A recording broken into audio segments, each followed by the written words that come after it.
见到那灰发长老竟向自己下跪，楚风也是吃了一惊。他实际上是不想离开青木南陵的，毕竟他当初之所以来青木南陵也是有所目的。若是真如灰发长老所说，青木南陵皆在苦寻于他，那说明青木南陵对楚风十分看重，楚风自然愿意继续留在青木南陵之中。只不过楚风也知道自己是闯下了不小的祸端，而他对青木南陵又缺乏信心，所以先前的那些话只是试探这位灰发长老，看看他挽留自己的诚意。而眼下这灰发长老已经做到了这个地步，楚风自然也不会的理不饶人，所以他身形一转，便驾驭着青龙掠到了那灰发长老的身前。这位长老，您的诚意晚辈看到了，青木南陵能有您这样的长老，相信此处也有善的一面，晚辈愿意留下消散青龙。楚风将那灰发长老搀扶起来，楚风小友，多谢你能给我青木南陵这个机会，我青木南陵绝对不会让你失望的。见楚风回来，那灰发长老的脸上布满了狂喜之色，就像心中悬着的一块大石头总算落地了一般。然而就在这时，远处的天际突然传来道道破风之音，楚风能够看到几十道身穿蓝色长袍的老者身影正在急速靠近，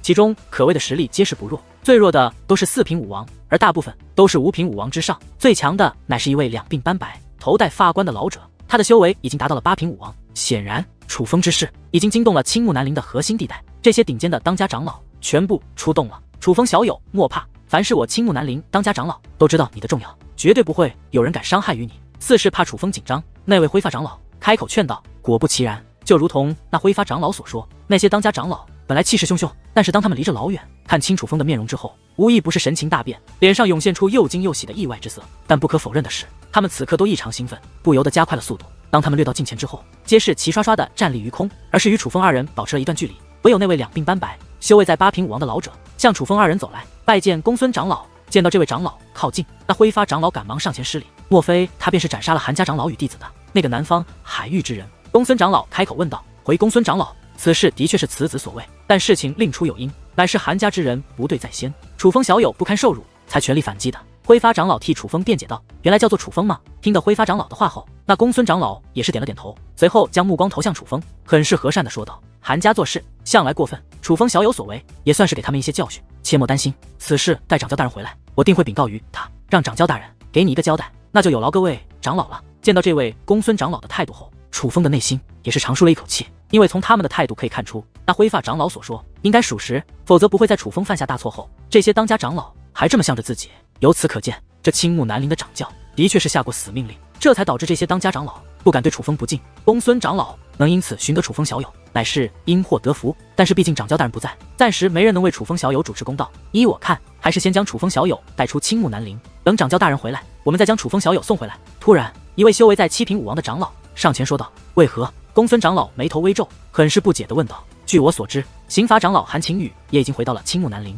而韩家出现这么大的事，肯定早已有人去通知他。您应该清楚，这韩家之人之所以敢在我青木南陵如此肆意妄为，全都是依仗着韩晴雨的庇护，而这韩晴雨护短又是出了名的，平日里谁敢说他韩家之人的是非，被他听到都会大发雷霆。今日这位楚风小友竟当众斩杀了他韩家子弟多人，韩晴雨若是知道，肯定会发疯的。那位7品武王的长老很是担忧地说道。是啊，公孙长老，依照那韩晴雨的秉性，恐怕什么事情都做得出来。眼下掌教大人还未回来，我们让楚风小友留在青木南陵并不安全，不如就按李长老所说，暂时先带他离开青木南陵，待着掌教大人回来，我们再请掌教大人亲自将楚风小友接回来，如何？而这一刻，在场的当家长老也纷纷点头附和。掌教大人当日发话之时，韩晴雨也在场，他不是不认得楚风小友，也不是不知道楚风小友的重要性，难不成他还敢违背掌教大人的命令，对楚风小友出手不成？身为刑罚长老，我觉得韩晴雨应该分得清轻重，就算他敢不将掌教大人的命令放在眼中，那我也不会让他肆意的伤害楚风小友。难道说我青木南陵这么多长老与弟子，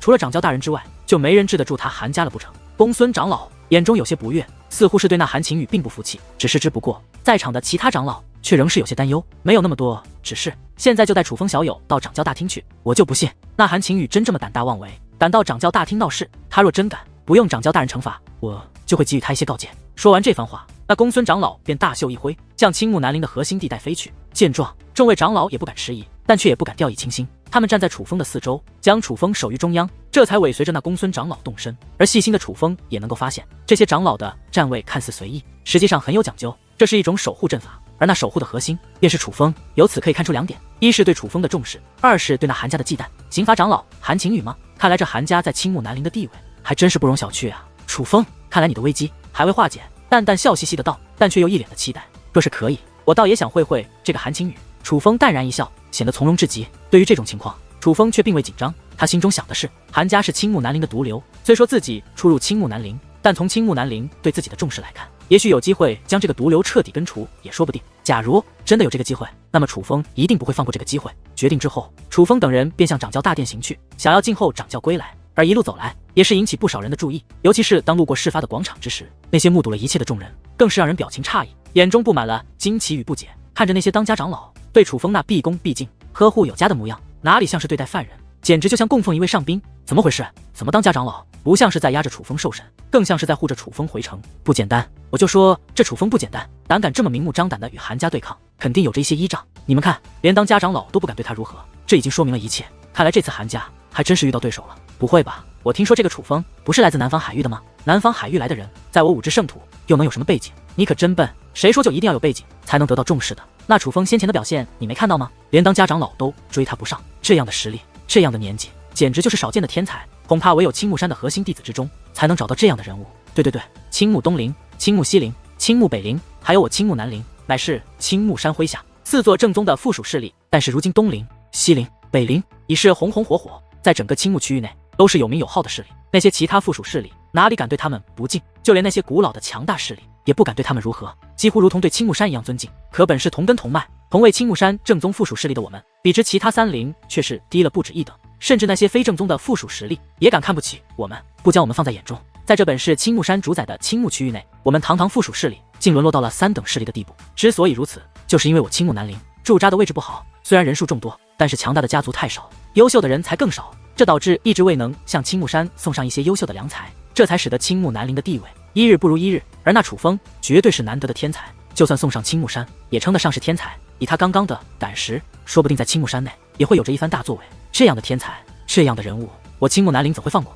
定然是要好好培养才是。听你这么一说，还真是有些道理。这么说来，这个无依无靠自南方海域而来的小子，岂不是真的要在我青木南陵称王称霸了？众位围观者议论纷纷，怎么说的都有，但却越猜越起劲，都开始对楚风刮目相看。而听得众人的议论后，那些来自南方海域的众人脸色可就不好看了。先前为了自保，他们谎称楚风是在说谎，就连楚风出手解救的沈红也是如此，不仅扭曲事实，更是落井下石，不地道的很。若是楚风真如那些人所说，将要成为青木南陵崛起的希望，重点培养的对象，那可是非同小可的。再想到先前楚风的手段，他们真是担心的不得了，担心楚风会因为他们没有坦白交代，反而帮着韩家而对付他们。于是乎，一种难以形容的恐惧开始在他们内心涌动，让他们不安到了极点，甚至许多人已是开始瑟瑟发抖，当真是被吓得不轻。不过就在众人议论纷纷之际，青木南陵的核心方向突然掀起一阵狂暴的飓风，那飓风之强，就连通天大树也是为之摇晃。而在那狂风之中，也是掠来了数道身影，最终拦截住了公孙长老等人的去路。这些人同样是当家长老，但一个个却是面色不善，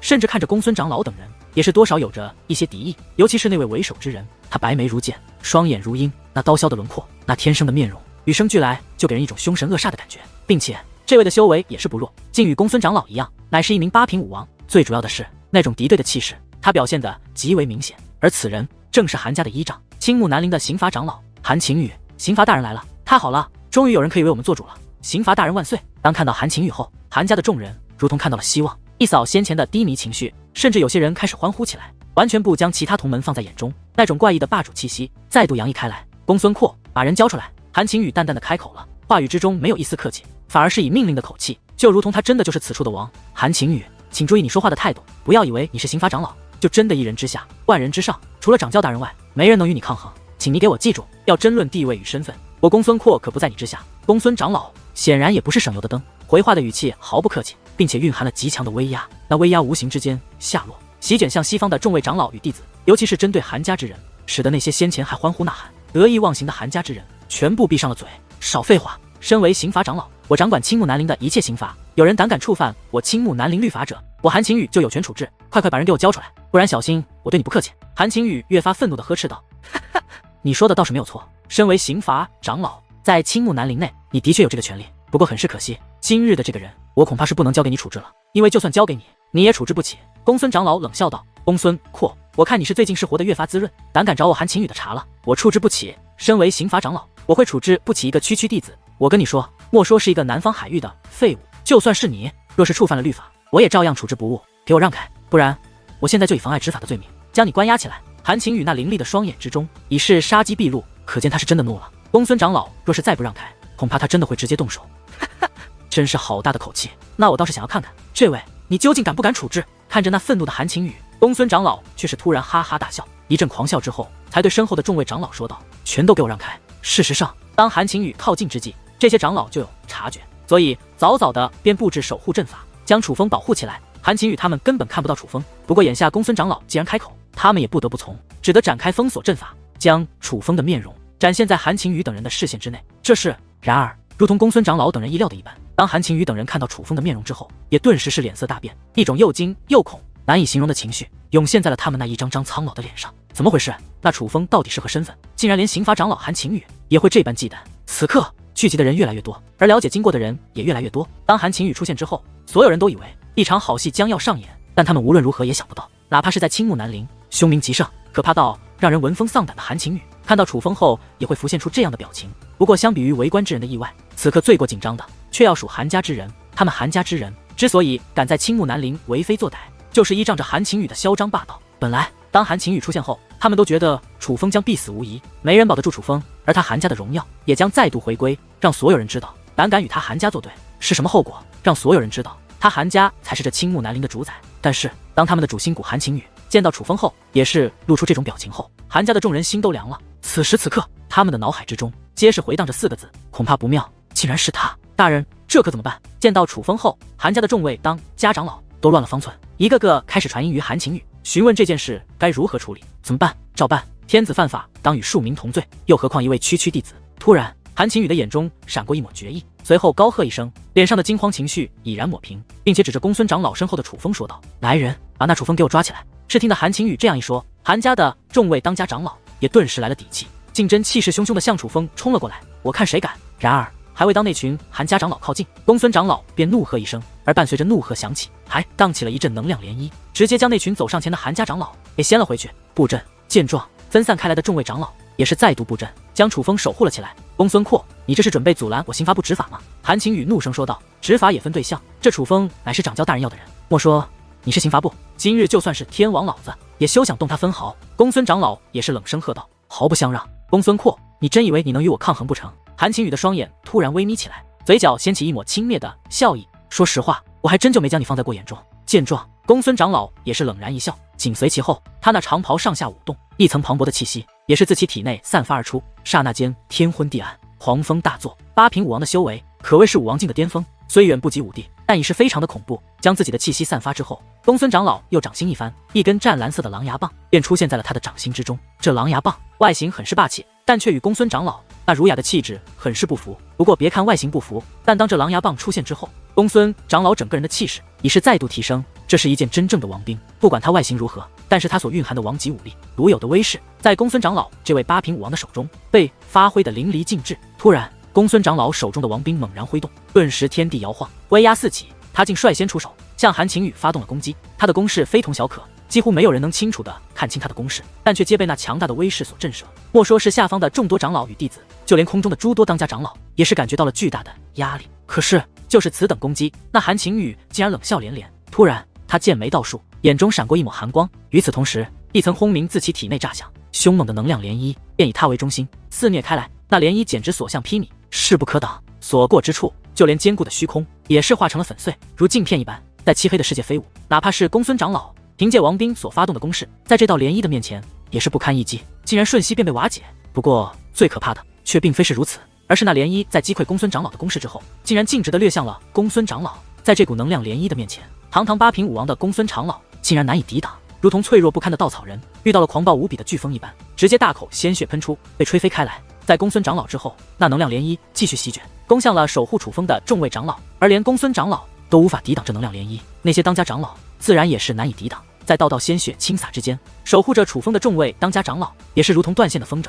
开始自空中跌落而下，皆是身负重伤，甚至有些实力稍者已是当场昏迷，生死未定。只是眨眼间的功夫，这方天空之上，所有守护楚风的长老都被轰退了，就只剩下了楚风一人。刑罚长老竟然这么厉害，只是一击便将同为八品武王的公孙长老击败。见到这一幕，围观的众位弟子震惊不已，全都被惊呆了。不对，那股气息与往日不同，韩晴雨长老似乎已并非八品武王，但也有明眼的长老发现了不对的地方。韩晴雨，你竟然踏入了9品武王！这一刻，公孙长老的声音再度响起。此刻的他发丝凌乱，衣衫破碎，满身鲜血，气息虚弱，气势低微，可谓狼狈不堪，疑是身负重伤之躯。不过他还是快速的飞掠而来，再度挡在了楚风的身前。现在你应该清楚你与我的差距了吧？与我抗衡，只是区8品武王的你，配吗？韩晴雨哈哈大笑，但却间接的承认了公孙长老的问题。如今的他的确并非8品武王，而是9品武王，刑罚长老，已经踏入了9品武王的境界吗？这样说来，他不是与掌教大人的实力一样。难怪这韩晴雨胆敢如此嚣张，原来他的修为已是能与掌教大人比肩，再加上他韩家的势力，恐怕在青木南陵之内，连掌教大人也对他无可奈何了吧？当韩晴雨承认自己的修为之后，在场的众多长老与弟子皆是面如死灰，一种难以形容的不安涌现在了他们的脸上。韩家势大，平日里让他们受尽了苦头，而唯一能牵制韩晴雨的就是掌教大人。如今韩晴雨的实力竟与掌教大人一样，这也就等于连掌教大人都无法牵制韩晴雨了。这叫青木南陵的弟子如何能够承受？因为他们已经意识到未来的日子将更加黑暗无光，他们要永远生活在韩家的压迫之下了。哈哈，真是想不到韩晴雨大人的实力已经达到了这种境界，这回在青木南陵还有谁敢对我韩家不敬？哈哈。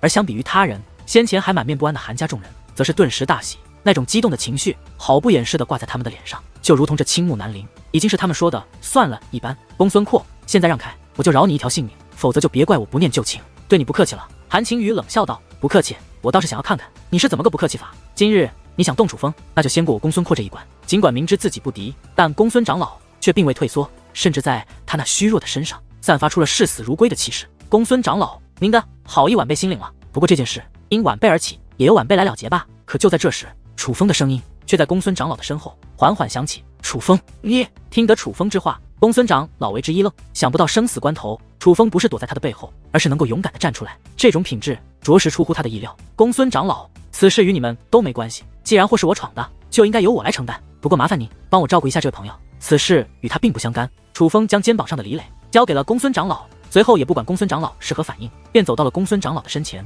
坦然一笑，对韩晴雨说道：你韩家之人是我杀的，有什么本事都冲我一个人来。你小子倒是很有种，不过依我看，你应该是知道掌教大人把你奉为我青木南陵的希望，料定我不敢拿你如何，所以才敢这般勇敢吧。韩晴雨一边打量着楚风，一边开口说道，但是他那眼中的杀意却越发的清晰。突然他怒喝一声，以极为愤怒的语气说道，我告诉你，你要是这么想，就大错特错了。今日没人能够救得了你，就算你是掌教大人要的人，但只要敢动我韩家之人，我也照杀不误，随你怎么想。楚风再度一笑，脸上没有丝毫惧怕之色。楚风擅长察言观色，已然看出这韩晴雨虽然霸道，但从先前看到他的第一眼的反应来看，在他内心深处还是忌惮着掌教大人的。虽说眼下他凭借绝对的力量将同为当家长老的公孙长老等人击败，看似是要必杀楚风一般，但实际上他只是想杀鸡儆猴，这样做乃是为了保住他韩家的威严。但实际上若是真的抓到楚风，他未必敢杀掉楚风，最多只是折磨楚风，吓唬楚风而已。所以在楚风来看，若是继续让公孙长老等人保护他，那么公孙长老等人将继续遭到折磨。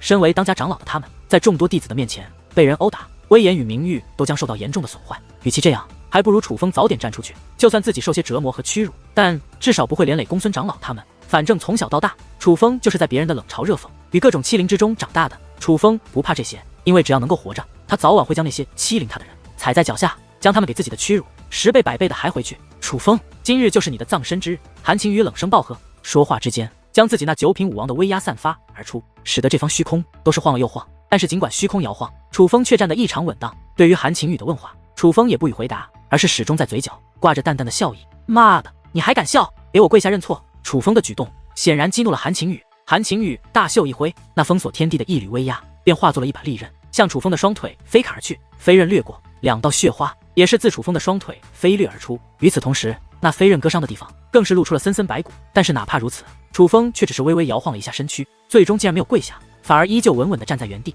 甚至在其脸上没有丝毫的痛苦之色，就犹如感受不到双腿之上的痛楚一般。不过最令人吃惊的是，忍受住韩晴雨攻击的楚风竟然再度微笑，看向韩晴雨道，想让我跪，你还没这个资格。好你个南方海域来的小兔崽子，我没资格，今日我就非让你主动向我下跪不可。对于楚风的反应，韩晴雨被气得咬牙切齿，但是哪怕如此，他也并未对楚风下杀手，而是意念一动，又是数道威压飞刃横空而过，在楚风的身上各自留下了一道血淋淋的伤痕。对于这韩晴雨的反应，更是增添了楚风的信心。他已经基本确定韩晴雨实际上不敢杀楚风，否则以他的秉性绝对不会费这么大的劲，早就直接对楚风下杀手了。在抓住了对方的弱点之后，倔强的楚风自然不会服软，而是高声说道，想让我主动向你下跪，休想！我看你能逞强到什么时候？韩晴雨也并非简单的角色，在这么多人的面前，他让楚风下跪，无非就是想找回他韩家的尊严。此刻楚风竟然当着这么多人的面违抗他的命令，这就形同于当着众人的面打他的脸，所以他自然不会轻易的放过楚风，已是下定决心，今日非让楚风跪下不可。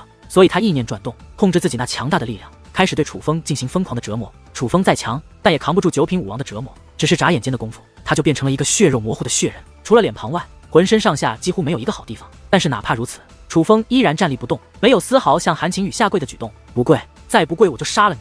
楚风如此能忍，却让韩晴雨难以忍受。他暴喝一声，便不再对楚风使用折磨的手段，而是将自己的王级武力释放而出，化作万千兵器，向楚风压迫而来。糟了，这老家伙不会真的打算杀了你吧？看着那迎面来蕴含着毁灭性的能量的万千兵器，向来沉稳的蛋蛋也是慌了，因为这与先前的威压飞刃完全不同。那飞刃虽然厉害，但绝不致命，可是眼下这万千兵器可是能够轻而易举将楚风斩杀的手段。我不敢确定他会不会杀我，但是我敢确定他今日杀不了我。然而面对那致命的攻势，楚风却是一脸的决然，不但不闪不躲，反而站在原地，静候那万千兵器对自己迎面砸来。在他的嘴角挂着自信无比的微笑，给我住手！果不其然，就在这千钧一发之际，一道苍老且沉稳的声音却突然凭空炸响。而当那声音响起之后，一层无形的能量也是在楚风的身前浮现而出，向那万千兵器反压而去。而在那无形的能量面前，韩晴雨所凝聚的万千兵器竟然不堪一击，顷刻之间便被轰成了粉碎，甚至就连韩晴雨也是受那能量所迫，在空中向后倒退数米。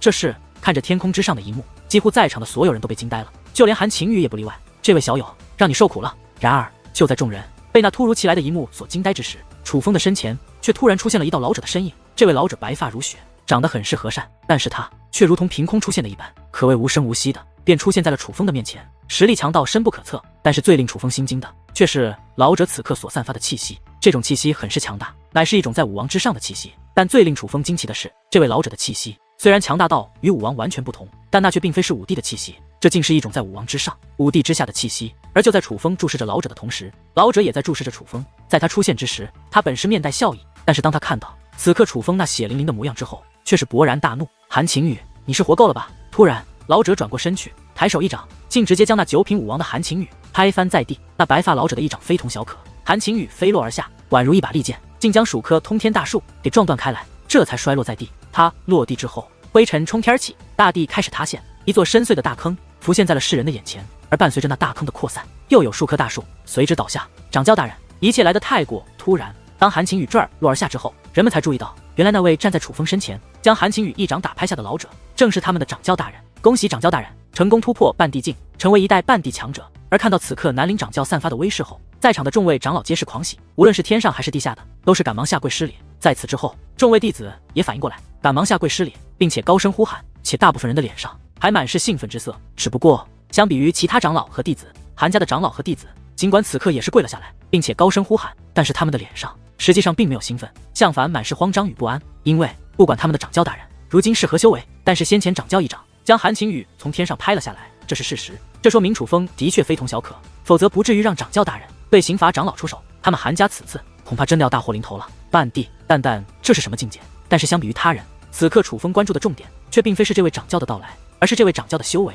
因为在南陵掌教来到之前，楚风就隐约间感觉到一股强大的气息正在靠近。那个气息并非是楚风自行感应到的，是对方有意传递给楚风的。对方之所以这样做，似乎就是有意告诉楚风不要害怕，他马上就来保护楚风一样。那个时候楚风多半就已经猜测到，那急速赶来之人就是青木南陵的掌教大人，所以楚风才会有恃无恐。而楚风眼下吃惊的乃是这位掌教大人的修为。起初楚风就感觉很奇怪，这位掌教大人的气息与武王完全不同，乃是一种在武王之上的气息，但是与武帝却又也完全不同，这让楚风有些发懵。按理来说，武王之上是武帝，可这位掌教大人却是介于武王与武帝之间，也就是强于武王，但却弱于武帝。这样独特的气息让楚风很是迷糊。但是当众人齐声呼喊说出半地这个词汇后，楚风就恍然大悟了。原来这位掌教大人是位半地强者，但是楚风却从来没听说过有半地这么一个境界，所以便赶忙向蛋蛋请教。这个其实你们这里的境界划分与我修罗灵界的境界划分是完全不同的，可以说我们生活在两个不同的境界。我之所以对你说我之前是武帝的修为，也只是之后的一个评估罢了。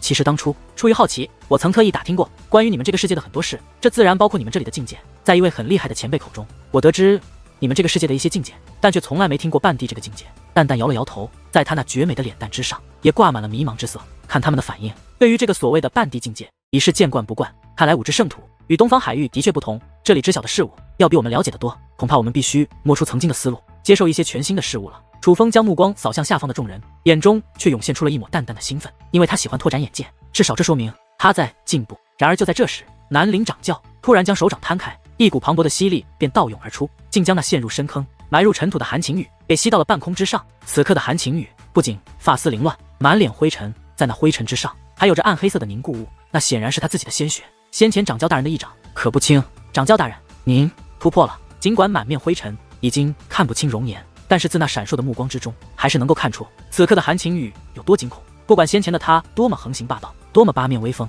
但是此时此刻在掌教大人的面前，他却如同遇到猛虎的孤狼，先前的一切威势皆在瞬间烟消云散，剩下的仅仅是发自内心的恐惧。韩晴雨，你可真是好大的胆子，竟敢对我要的人出手，你未免太不将我这位掌教放在眼中了。你是活腻了吧？掌教大人看似和善，但是此刻他浑身上下都散发着逼人的怒意以及不可侵犯的威严，那种感觉连旁观者都为之发寒，就更别说他针对的韩晴雨了。掌教大人，并非是我有意与您作对，实乃是事出有因，此子无缘无故杀了我韩家多人，身为刑法长老，我只是给他一些教训罢了。掌教大人，若是您不信，可以问问他们，事情的经过他们都看到了。韩晴雨赶忙解释，说话之间还将手指向了下方的众人。只不过对于韩晴雨的这么一指，下方的众人却恍然一惊，要么就是赶紧走开，要么就是低头不语，不想无端的参入这场致命的风波。公孙阔，这究竟是怎么一回事？听得此话，南陵掌教眉头微皱，但却并未理会韩晴雨，而是向公孙长老询问起来。掌教大人，韩晴雨所言有误，并非事情真相，究竟孰是孰非，还请掌教大人定夺。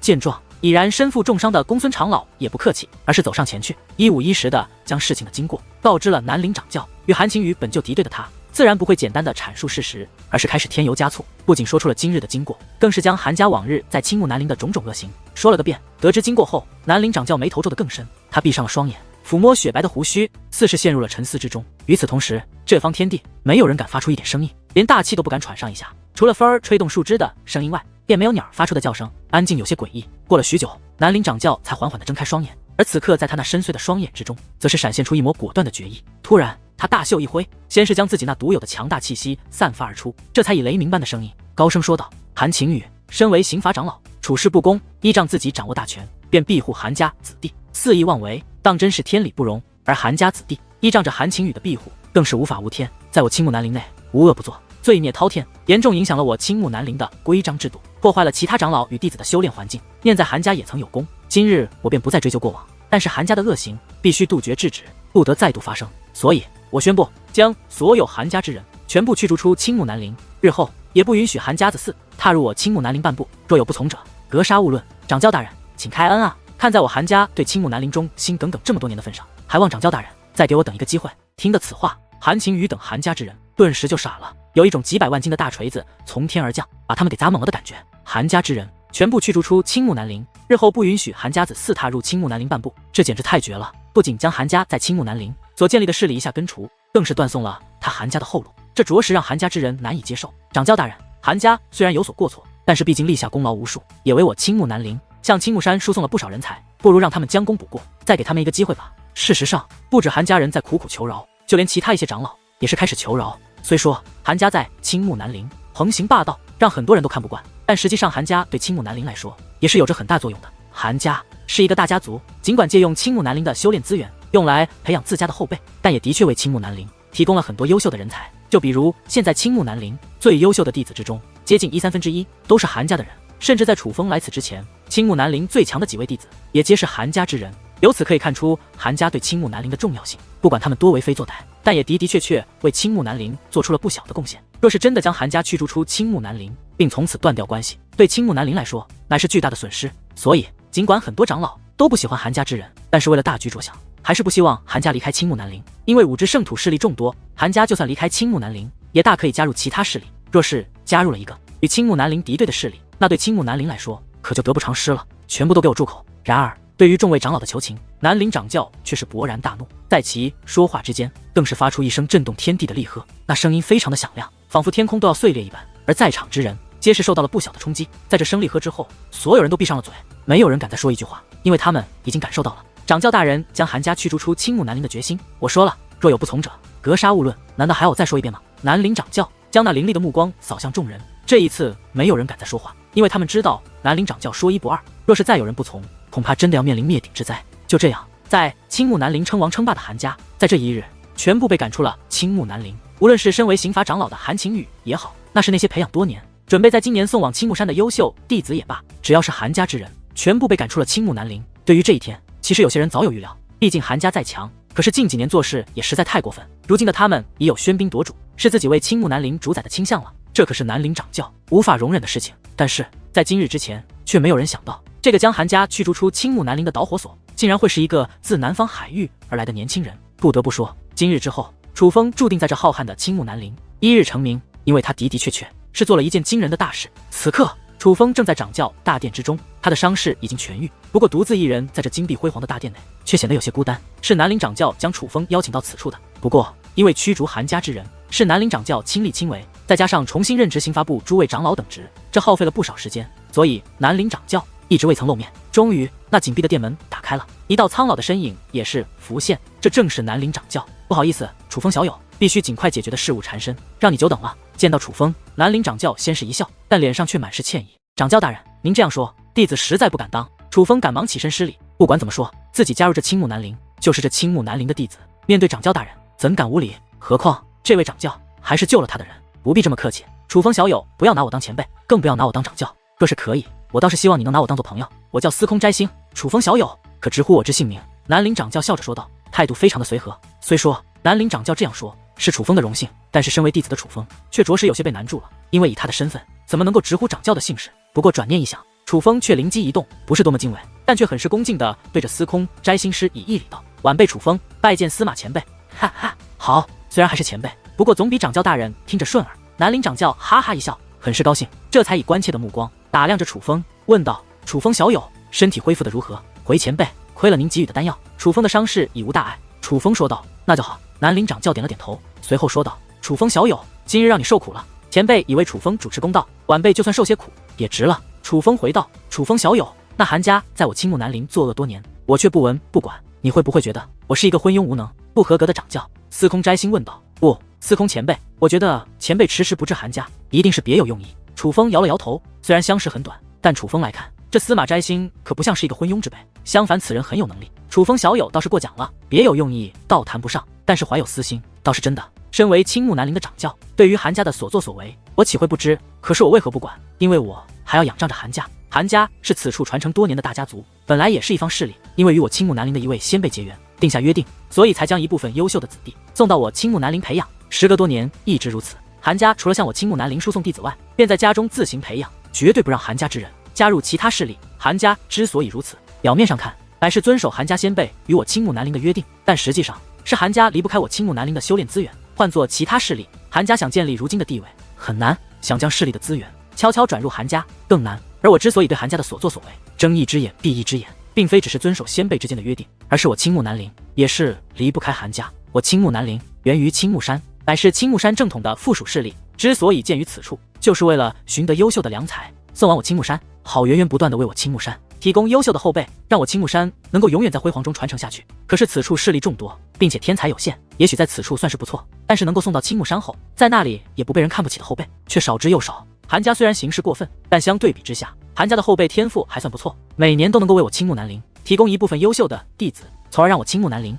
每年都多多少少都能向青木山输送一些良才。虽然比之其他三陵，无论是数量还是质量上都相差巨大，但总算也说得过去。但若没了韩家，恐怕我青木南陵每年能够送往青木山的弟子就将大打折扣。那个时候，我青木南陵这青木山正统的附属势力，每年向青木山输送的优秀弟子，就连那些非正统的附属势力都不如，将会丢人丢到了家。提及此事，司空摘星的脸上满是无奈之色，而得知事情的原委后，楚风的心中则是有些过意不去。不管司空摘星有何用意，但毕竟韩家是因为他才被驱逐出青木南陵，无形之间，他觉得自己做了一件让青木南陵损失巨大的事。不过，我今日之所以下定决心将韩家驱逐出我青木南陵，那是因为我已经看到了我青木南陵未来的希望，而这个希望就是你。突然，司空摘星再度说道，且那看向楚风的双眼之中充满了别样的韵味，那是极大的期望。司空前辈，您看着司空摘星那满含期望的目光，楚风则是有些不知所措。尽管在此之前，楚风已是知道，因为自己闯过天路出口外的阵法，司空摘星对他刮目相看，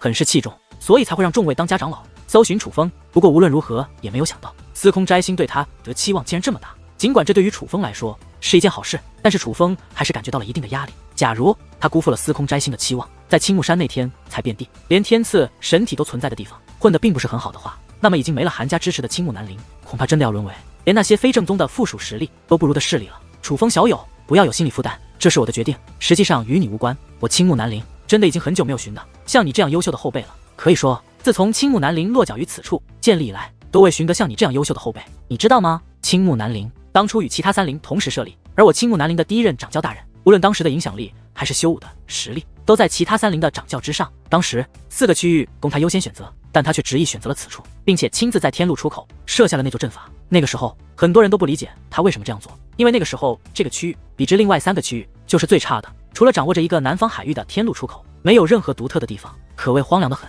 称之为是弹丸之地也不为过。不过第一任掌教大人却说，此处早晚会出现惊艳整个武之圣土的人，而他希望能够由青木南陵将这个人送入青木山。这个了不起的人身上挂着青木山的名字，时隔多年，青木南陵的掌教都换了多位，但却未能出现一位杰出的弟子，甚至于因为提供的优秀弟子太少，并且在青木山内没有一位能够闯出名堂。我青木南陵如今已远不如其他3陵，甚至连那些非正宗的附属实力都看不起我们。青木山每年给我们所发下的补贴也是越来越少，不但与其他3陵差距巨大，甚至已经与那些3等势力一样。我青木南陵彻底沦为了众人眼中的笑柄。其实我曾经也想不解过，我不理解为何第一任掌教大人会选择此处，以他当时的实力，明明可以选择最好的区域，能让我们这些后辈得到更优越的待遇，他为什么偏偏选择了这里？在遇到你之前，我一直都想不通他为什么这么做，但是在看到你自天路的出口走出，并且破开第一任掌教大人所布下的阵法后，我突然明白了，我终于明白了第一任掌教大人的那句话。话到此处，司空摘星再度将目光投向了楚风，说道：我青木南陵建立的目的，并非是像其他3陵一样，只是简单的每年都向青木山输送一大批优秀的人才那么简单。我青木南陵建立的目的，是为了向青木山输送一位伟大的强者，一个能够影响武之圣土的人。而我觉得这个人就是你。你可以觉得我异想天开，你甚至可以觉得我有病，但是在我看来，你就是我青木南陵的希望。我青木南陵建立的目的，就是为了你。如今等到了你，其他的都不重要了。不管你怎么想，不管你愿不愿意，我都会竭尽所能，倾尽所有来培养你。真是走大运了，这老头是要孤注一掷的保你了。听得南陵掌教的这番话后，淡淡笑得非常开心，不过开心之余却又略感遗憾的道：不过可惜，听他的意思，青木南陵如今的地位这么低，恐怕他在青木山内他也没什么说话权，人脉肯定也不是很广。日后你若是在青木山内惹下了大祸，恐怕他根本就保不住你。不过不管怎么说，看他的这个模样，起码他会尽全力让你在青木山的道路更畅通吧。有人庇护总比没人庇护强，总之还是一件好事。相比于淡淡，此刻的楚风却是安静的，他被司空摘星的这番话所触动了。楚风为什么来到青木南陵？老实说，他是怀有目的的。说句不好听的，他就是想利用青木南陵，让他在青木山的道路可以更顺畅一些，以便他更快的提升修为。但楚风没有想到，他想得到的会来得这么快，并且来得这么猛烈。没有想到，他不仅仅是得到青木南陵青睐这么简单，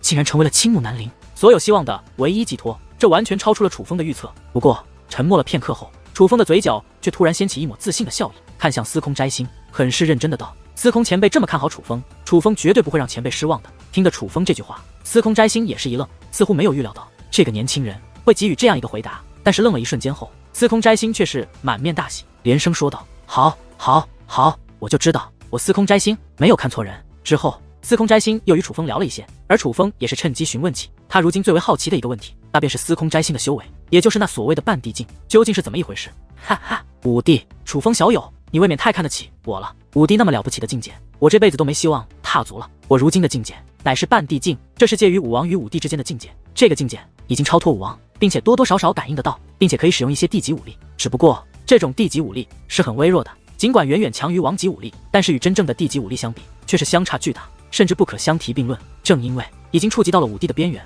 但实际上与武帝又相隔甚远，所以这个境界才被称为半地。楚风小友未曾听过半地境界，并且认为武王之后就应该是武帝，那应该是因为你们那里最强的人也只是修炼到武王境，根本没有人修炼到过半地境。而又根据记载推算出存在于天地之间的能量，王级武力之后乃是地级武力，所以便觉得武王境之后就是武帝境。其实这是错误的，武帝那可是天地之间的至尊，就连天赐神体那种得到上天眷顾，拥有上天赐予的修武天赋和独有而强大力量的存在，若是没有一定的领悟力和对修武意图的理解，也要止步于半地境，想要成为武帝很难，非常非常的难。这也是为何在我武之圣土各种天才数不胜数，但是能够成为武帝者却少之又少的原因。听得此处，楚风似乎明白了为何罗爷爷和淡台雪都将武帝强者看得那么神圣。原来武帝真的高不可攀，本身就处在一个如同神邸一般的位置。司空前辈，那么如今在武之圣土已知的武帝有大概有多少位？楚风好奇地问道。武之圣土最强的几座势力，三府、四族、九市，肯定都有5帝强者坐镇的。除了人类之外，鸡大妖族之中自然也有5帝强者坐镇。但是5之圣土如此之大，不喜欢争名夺利的人也是数不胜数，谁也不能保证，除了这些传承许久、广为人知的势力之外，就没有其他5帝强者存在。不过5帝再强，也终有受限。很多曾经纵横5之圣土的5帝强者，都在大限之年闭关，想办法延长寿命，至今未曾出现。你不能确定他们死了，也不能确定他们活着。另外，还有很多有机会踏入5帝境的前辈高人，他们为了冲击5帝境，闭关数年，甚至100年、1000年，至今未曾露面。没人知道他们是成是败，是功亏一篑已经死去，还是已经成为了一代5帝。你若让我说5之圣土已知并且还在世的5帝有多少，我真的很难给你一个答案。我只能告诉你，不管是谁，不管他是正是邪，是人是妖，但凡是能够成为5帝者，都是伟大的，让人敬畏的。司空摘星满面崇敬地说着，就如同他提起的不是人，而是神。听得司空摘星的一番话，楚风的心中对5帝的崇敬不由加深了几分。但是想起在天路之内，楚风所遇到的老猿猴、楚空童，甚至那家族敬德的守护雕像，他们的气息皆是那么的强大，那种感觉与司空摘星完全不同。所以当遇到他们的那一刻，楚风便坚信自己见到了传说中的5帝。5帝在5之圣土也近乎于神，但是在自家家族的禁地内，竟然连看守禁地的守护雕像都是5帝级别的存在，这不免让楚风认识到了自己那个家族的强大。楚风来自天外，这是老猿猴说的，而楚风的家族足以让5之圣土的所有强大势力为之膜拜，这也是老猿猴说的。那个时候对于老猿猴的话，楚风还有一丝怀疑，但是这一刻他是彻彻底底的信了，因为他能感觉到，无论是老猿猴也罢，还是楚空童也好，他们都是5帝，并且不是简单的5帝。单凭他们那强大的实力和让人窒息的气息，就已经证明了老猿猴所说之话是真的。自己的家族强大，按理来说这是好事，可是偏偏楚风如今想要挑战的就是自己那个强大到难以想象的家族。不得不说，如今的楚风无形之间也是感受到了不小的压力，但是无论如何，他都要挑战那个身在天外的家族，因为他要夺回他父亲的荣耀。而首先，他先要在这5之圣土立足。楚风，如今的你已是9品5军，这是非常关键的境界。过段时日，远古仙池将要开放，我会将你连通今年我青木南陵准备推送到青木山的优秀弟子，一同送到远古仙池修炼。相信以你的天赋，在那里会得到不小的收获。等到明年，我会再度将你送往远古仙池，也许那个时候，你就能够在其中领悟，直接突破到5王境。到了5王境，我就能放心的将你送往青木山修炼了。突然，司空摘星的声音打乱了楚风的思绪。远古仙池，那是什么地方？楚风好奇地问道。差点忘记向你介绍了，远古仙池乃是我5之圣土的修炼圣地，在那里面不仅蕴藏着浓郁的天地能量，更是有特殊的东西流动在其中，那是看不见摸不着，但是有缘人或有能力的人却能够感受到的东西。只要你感受到了那些东西，你会更容易突破，就算不突破，也会让日后修武的道路更加顺畅。司空摘星解释道。原来如此。楚风点了点头。5之圣土的修炼圣地，楚风倒也想见识一番。不过转念一想，楚风又问道：前辈，你是想等到明年再将我送往青木山？楚风有些担忧，因为他恨不得马上就进入青木山，毕竟那里的修炼资源远非此处可比。虽然在那里，虽然竞争力会极大，甚至有着生命危险，但正所谓逆流而上，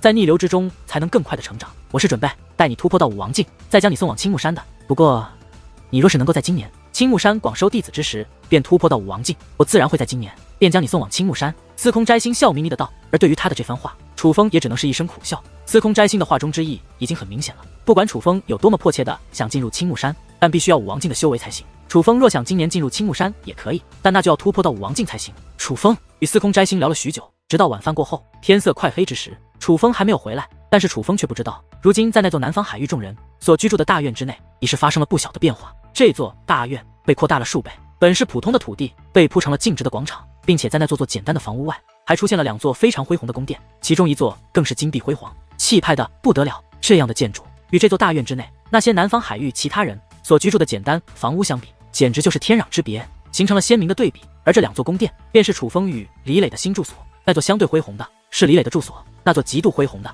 便是楚风的住所。这2座宫殿建造的极快，只是半日时间便打造完毕。此刻这2座宫殿已经彻底完工，不过却有多位长相不错、身材较好的年轻女子正拿着物品快速的往返于宫殿内外。她们是青木南陵分配给楚风与李磊的侍女，眼下正在装点这2座宫殿。他们接到了死命令，要在今晚让楚风和李磊入住这宫殿之中。李磊的那座宫殿也还好，无论是内部的物件还是服侍他的侍女，都与普通的核心弟子相差不多。虽然以他的身份来说，能够得到这样的待遇已是不可思议，但总算还说得过去。至于楚风那座宫殿的装点物件，可就是极度奢华了，就连服侍楚风的侍女也是修为不弱，面容姣好，可谓是整座青木南陵所有的侍女之中最优秀的存在。综合评判，如今楚风享受到的待遇，说是青木南陵众位弟子之中待遇最好的一个，绝对没有人会反驳。所以眼下南方海域的众人看着突然出现在这座大院内的一切，心中郁闷至极，眼中更是充满了羡慕的光芒。楚风得到掌教大人的认可，能够得到这个待遇，也是理所应当。但是李磊何德何能？他们很清楚，是因为李磊在关键时刻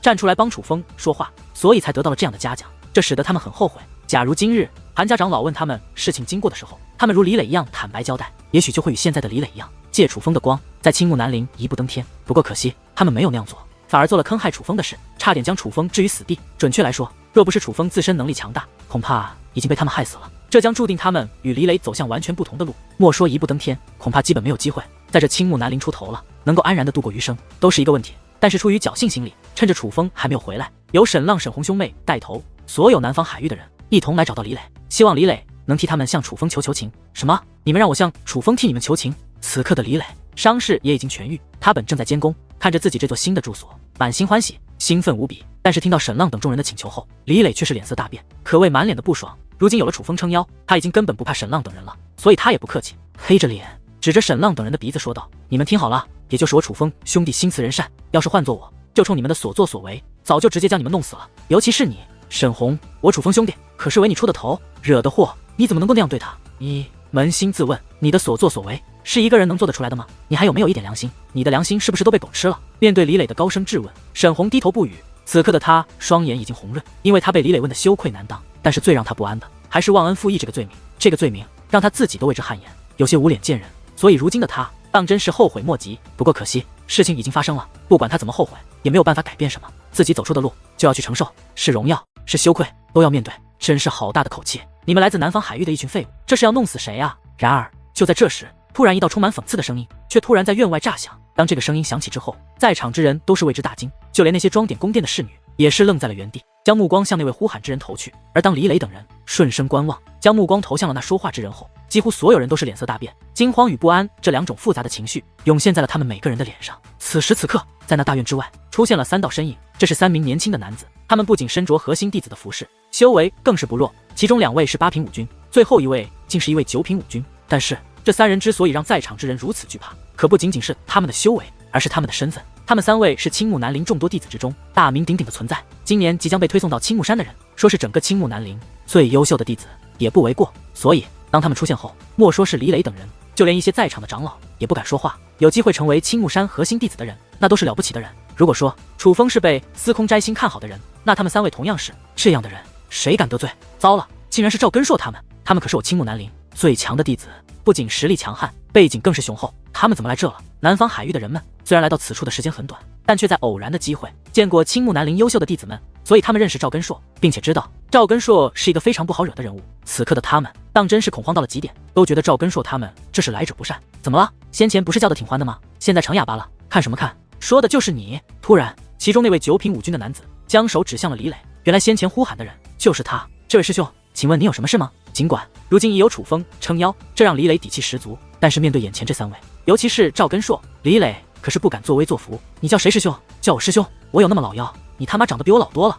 竟叫我师兄！赵根硕突然暴怒，那我该如何称呼您？李磊目光闪烁，嘴唇发抖，他也被吓得不轻，没有想到赵根硕竟直接将矛头指向了自己。如何称呼？你既然觉得我比你老，那你大可以称呼我为祖宗。来，南方海域的废物，叫声祖宗听听。祖宗高兴了，便不计较你先前口出狂言，放你一马。赵根硕指着李磊说道。听得此话，李磊脸都青了，让自己当众叫对方祖宗，这简直就是赤裸裸的羞辱。尽管李磊本性怯懦，但也并非贪生怕死之辈，让他叫同辈中人为祖宗，这着实做不到，因为这是对子家先祖的不敬。赵根硕，李磊先前所言并非对你，你又何必为难于他呢？就在这时，一位长老实在看不下去，开口劝道：“这位长老，你是在直呼我的性命吗？你可知道我将要成为青木山的弟子？你可知道我若成为青木山的核心弟子，你与我的身份将有多大的差距吗？”赵根硕看了那长老一眼，眼中没有一丝的尊敬，反而尽是轻蔑之色，因为这位长老并非当家长老，对他来说没有丝毫威慑力，相反他根本就不将这种长老放在眼里。听得赵根硕的话，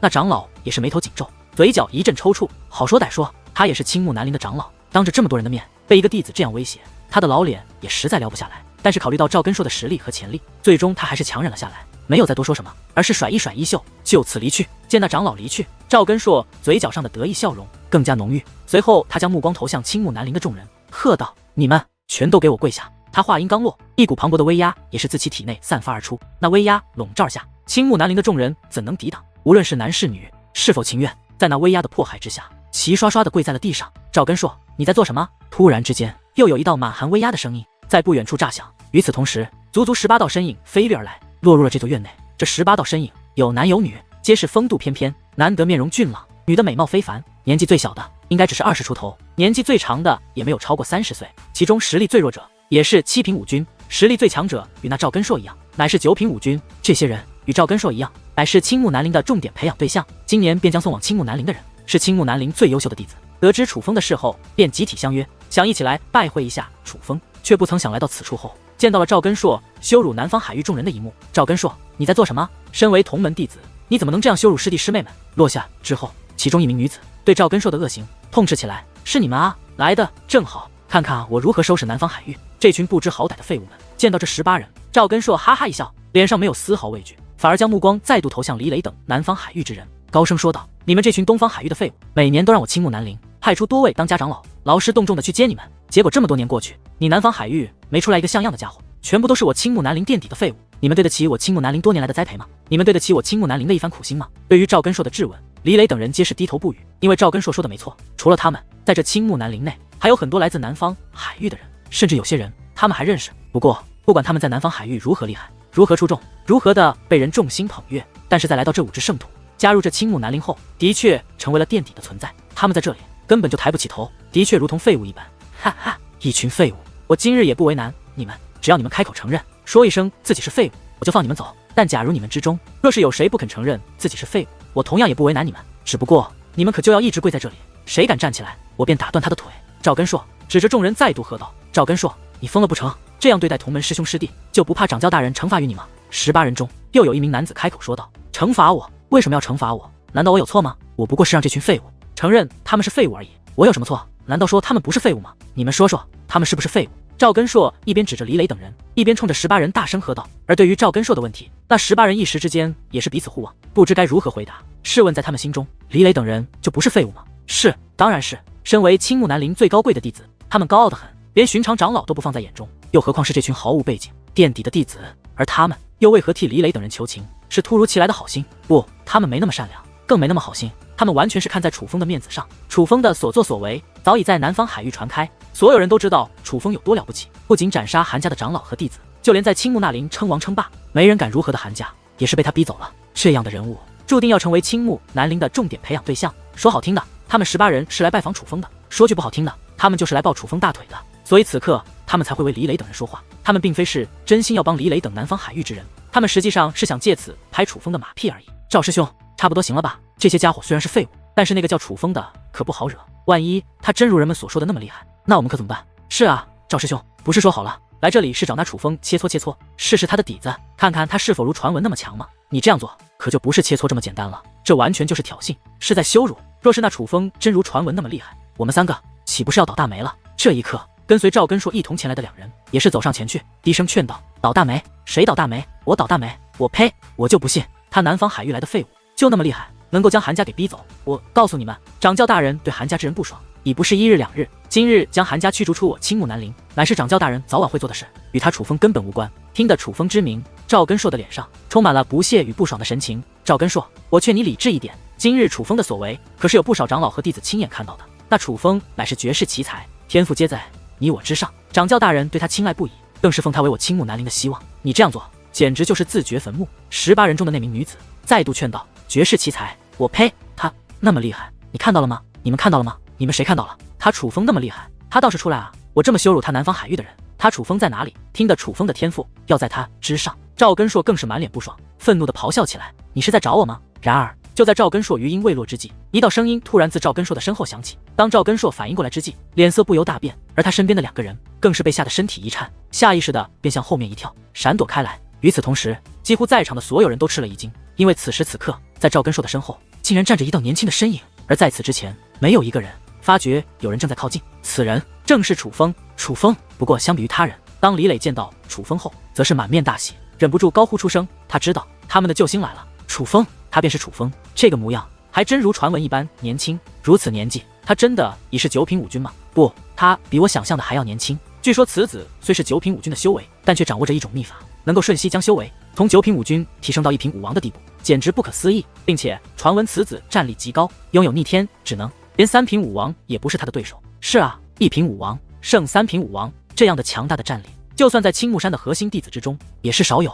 只是毕竟是道听途说，还不知道对于这楚风的种种传闻究竟是真是假。确定楚风的身份后，那18人也是眼前一亮，一边仔细地打量楚风，一边低声探讨起来：“你就是楚风？”赵根硕质疑着问道：“我就是楚风，不知有何指教？”楚风微微一笑，但是眼中却闪过一抹寒意，那寒意冰冷彻骨，直刺人心，就如同一把无形的利刃一把，已然插入了赵根硕的内心之中，灵魂深处。这一刻，赵根硕先前所有的威势尽数被瓦解，仿佛他所有的一切都被摧毁了。看着眼前的楚风，他哪里还敢有一丝的不屑？能够继续站在楚风的面前，已是堪称奇迹。这一刻，赵根硕后悔了，哪怕他再高傲、再自负、再不可一世，但毕竟也是一位青年才俊，所以他不傻，他能够从楚风这个直刺灵魂深处的眼神之中分辨出楚风有多强大。他已经确定，楚风非常的强大，不止远在他之上，更是远在青木南陵所有弟子之上，哪怕韩家那些被驱逐出去的弟子，也无法与楚风相提并论。没什么。整理了一下心情之后，赵根硕说出了这句话。尽管已经努力让自己镇定，但是他开口之后，声音还是有些颤抖，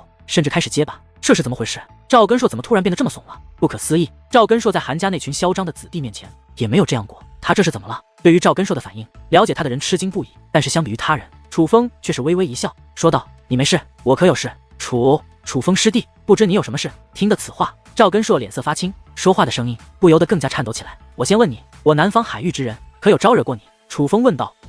没有。赵根硕心虚的摇了摇头。那我问你，我南方海域之人可曾得罪过你认识的人？楚风再度问道。没有。赵根硕再度摇了摇头，他的脸色越发难看了，甚至双腿已是开始剧烈的颤抖。那你他妈的让我南方海域的人给你下跪，你他妈是不是活腻了？话到此处，楚风勃然大怒，抡起胳膊，只听啪的一声，一个响亮的耳光便落在了赵根硕的脸上，直接将他扇趴在了地上。对于楚风这突如其来的耳光，赵根硕猝不及防，实际上想防也防不住。强大的冲力不仅让他在地上连续滚了10几圈，更是喷出了一大口鲜血。这个耳光下来，赵根硕并未愤怒，反而更加清醒了，因为他越发的确定先前的感觉是对的。楚风果然是一个强到可怕的存在，那些关于楚风的传闻看来都是真的。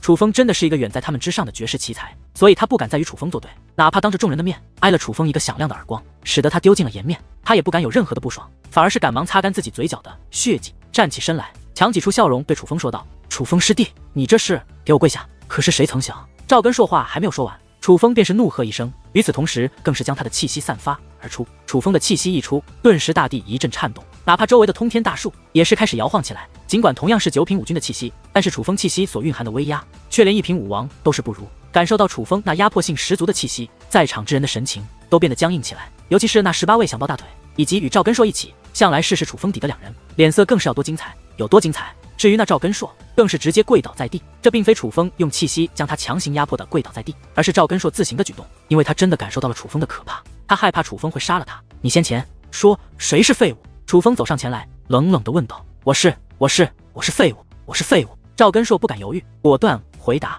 看看你这个样子，难道你不是废物吗？看着那浑身瑟瑟发抖、脸色苍白、满头冷汗的赵根硕，楚风高声喝道：“滚吧！从今以后，若是再敢踏入这座大院，或是再敢对我南方海域之人不敬，我可不只是打断你的腿，我还会要了你的命。”